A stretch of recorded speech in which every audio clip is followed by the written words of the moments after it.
because if you didn't hear, VidCon is happening this year, provided we don't have enough anti-maskers remaining virulent breeding grounds so that we get a version of the COVID virus where vaccines are useless. Assuming that doesn't happen.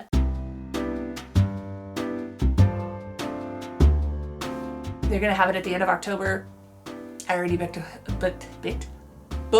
a Hilton room because it's convenient and because the Hilton lobby is where people hang out and you can network and stuff like that. Anyway, and you have to be either a special guest with a shiny yellow badge or you have to be actually staying at the Hilton to go there. I haven't been there, in 5 years since I moved up here, so I don't know how much it's changed. But anyway, so, I'm making that happen, but I am, well, there's a couple of things about that I'm thinking about. I don't know if conflicting is really the word, but one of them is that I am determined to bring up my dad with us. The plan has been to take the train down to San Diego, where, we're born and raised, and I'm gonna spend one night down there at the Airbnb that I rented for us, and then for 4 days I'm gonna come up to VidCon, and my husband and the kids and dad would stay down there and visit family, and I hopefully wait till I get there, but I'd like to take the kids to like the San Diego Zoo and Disneyland and stuff where I grew up down there. But my dad is not very strong. He's always been sort of frail. And it's funny because when I was a kid and before I was born, he was like a travel writer and worked for Disney and did all these cool things. But basically almost all my memories of him are of him being frail and just kind of, low stamina. He got some mysterious disease when I was still a kid that makes him extremely dizzy. So there goes his travel, writing abilities, and the dizziness isn't so bad now. I mean, it still afflicts him, but it's more like he knows how to manage it. But, since my mom died, I've just been really determined to try to keep his spirits up and give him things to live for and stuff like that. And so I'm telling him, like, you are coming with us in October. We're not going to just go and leave you alone here. But he's got agoraphobia. He's got psychosomatic agoraphobia, where me trying to get him to leave the house, he gets ill at the thought of leaving the house. So then he goes, I can't go out because I feel ill. I'm getting him to understand that, a lot of that is mental. It's him telling himself, I don't want to go. He's doing better. We have been going for, short dog walks daily and stuff on the days that it's not still pouring rain, because we're in that transient period where one day it'll be 90 degrees and the next day it'll be 40 degrees pouring rain. It's just woo. But anyway, taking him to the parks and everything. But getting him to spend half an hour to an hour at the local park is much different than getting him to take a 2-day train ride down to San Diego and visit the zoo and stuff like that.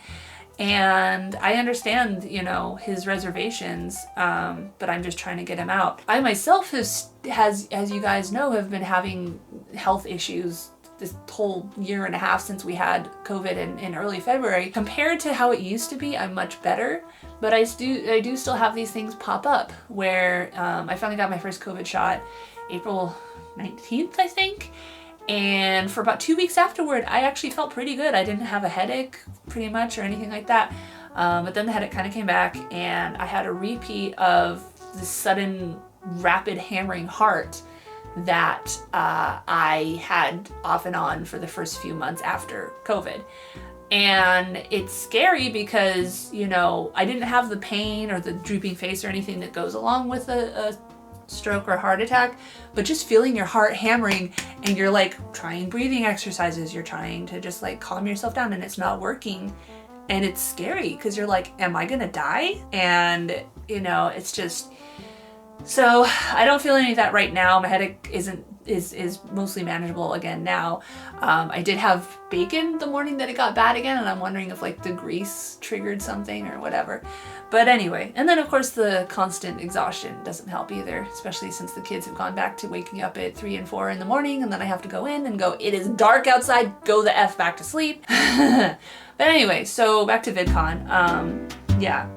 So there's the hesitation of getting my dad up to feeling to go with us, and then of course trying to keep him okay while we're there, and keep everything at his pace as much as we can. But I mean, it's like you got a frail elderly person and then you got 2 wild preschoolers, and it's like trying to take care of both of them at the same time is a bit much.